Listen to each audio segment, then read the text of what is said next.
Logikanya sangat sederhana. Saya ajak Anda untuk berandai-andai. Andaikan saya pengusaha, dibandingkan saya membayar uang pengganti atau denda pengadilan sebesar 1 triliun dan ada tawaran untuk membebaskan saya dengan hanya membayar 60 miliar, kira-kira saya pilih mana?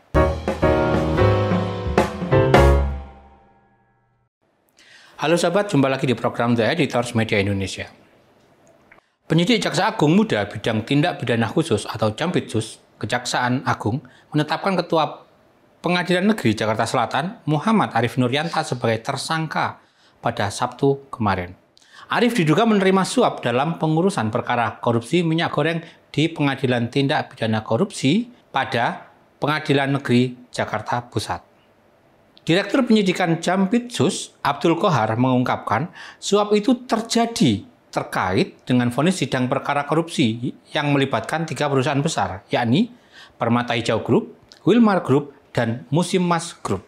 Majelis Hakim menjatuhkan putusan lepas alias onslak atau menyatakan bahwa perbuatan para korporasi bukanlah bentuk tindak pidana. Suap itu diterima oleh Arif dari pihak advokat berinisial MS dan AR melalui panitera berinisial WG dan jumlahnya diduga 60 miliar.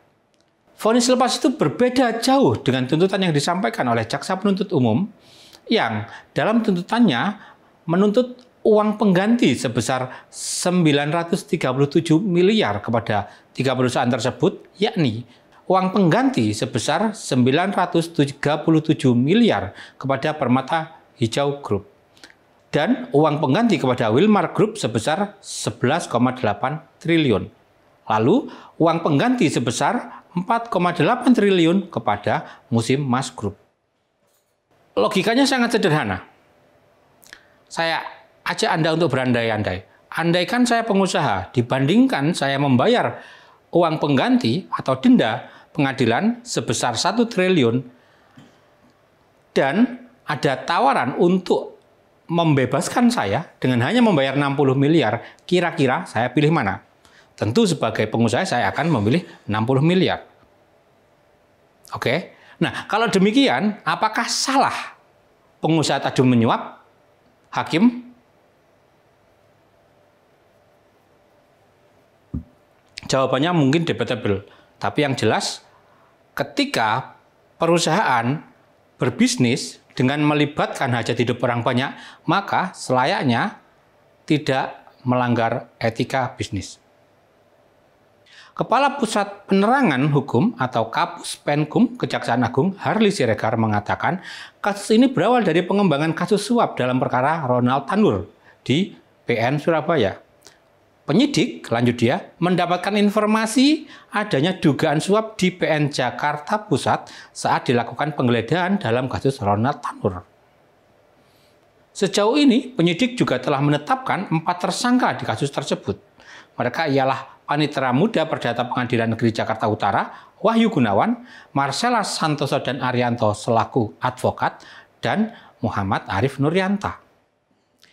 Marcella Santoso dan Arianto diketahui merupakan pengacara 3 terdakwa korporasi dalam kasus korupsi minyak goreng. Ada 3 terdakwa korporasi dalam kasus korupsi minyak goreng ini. Majelis Hakim di Pengadilan Negeri Jakarta Pusat yang mengadili kasus itu lalu memberi vonis lepas kepada 3 terdakwa korporasi itu pada 19 Maret 2025. Harli menambahkan penyidik juga masih memeriksa 2 hakim di Pengadilan Negeri Jakarta Pusat, Agam Syarif Baharudin dan Halim Muhtarom. Kedua anggota majelis hakim yang menyidangkan perkara korupsi CPO di PN Jakarta Pusat itu masih dimintai keterangan sebagai saksi.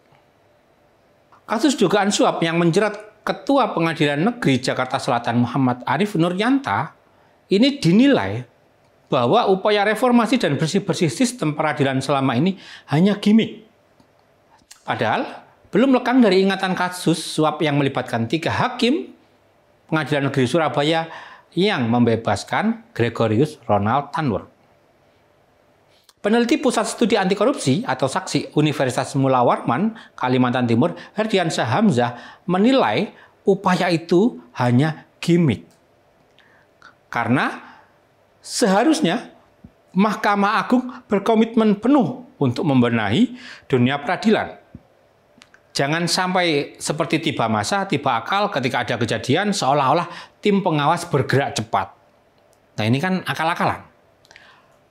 Mengapa bisa dikatakan hanya akal-akalan? Karena sebelumnya ada 3 hakim yang terlibat di kasus suap perkara Ronald Tanur di Pengadilan Negeri Surabaya, yakni Erin Tuah Damanik, Heru Hanindyo, dan Mangapu. Mereka terlibat suap yang diberikan oleh pengacara Ronald Tanur, Lisa Rahmat. Totalnya tidak main-main.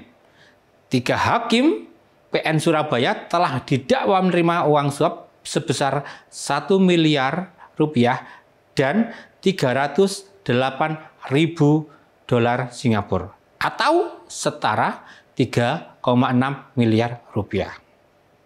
Itu yang terbaru. Kalau kita mundur ke belakang, pada 2021 ada mantan Jaksa Pinangki, Sirna Malasari, yang terseret kasus korupsi dan pencucian uang. Kala itu, Pinangki menjabat sebagai Kepala Subbagian Pemantauan dan Evaluasi 2 pada Biro Perencanaan Jaksa Agung Muda Pembinaan Kejaksaan Agung. Terbukti, ia menerima suap dari Joko Soeharto Tjandra alias Joko Chandra. Kemudian Hakim Pengadilan Tipikor Jakarta menghukum Pinangki 10 tahun penjara. Pinangki dinyatakan terbukti bersalah menerima suap sebesar 450.000 dolar Amerika dari Joko Chandra untuk mengurus fatwa Mahkamah Agung dan melakukan TPPU serta pemufakatan jahat. Masih ada lagi kasus Hakim Pengadilan Negeri Jakarta Barat Dede Suryaman yang terbukti menerima suap 300 juta. Dede menerima suap untuk meringankan vonis hukuman dalam perkara tindak pidana korupsi Jembatan Brawijaya Kediri. Hasil pemeriksaan Badan Pengawas Mahkamah Agung pada 11 Oktober 2022 telah merekomendasikan agar Dede dijatuhi sanksi berat berupa pemberhentian tetap sebagai hakim dengan hak pensiun. Dari serentetan kasus yang menimpa hakim di negeri ini, mari kita menanti kreativitas netizen Indonesia yang dengan nalar kritis dan kreatif, semoga mereka segera membuat klasemen Liga Suap Hakim Indonesia. Supaya apa? Supaya hakim yang saat ini belum terjerat kasus, mereka jadi lebih mawas.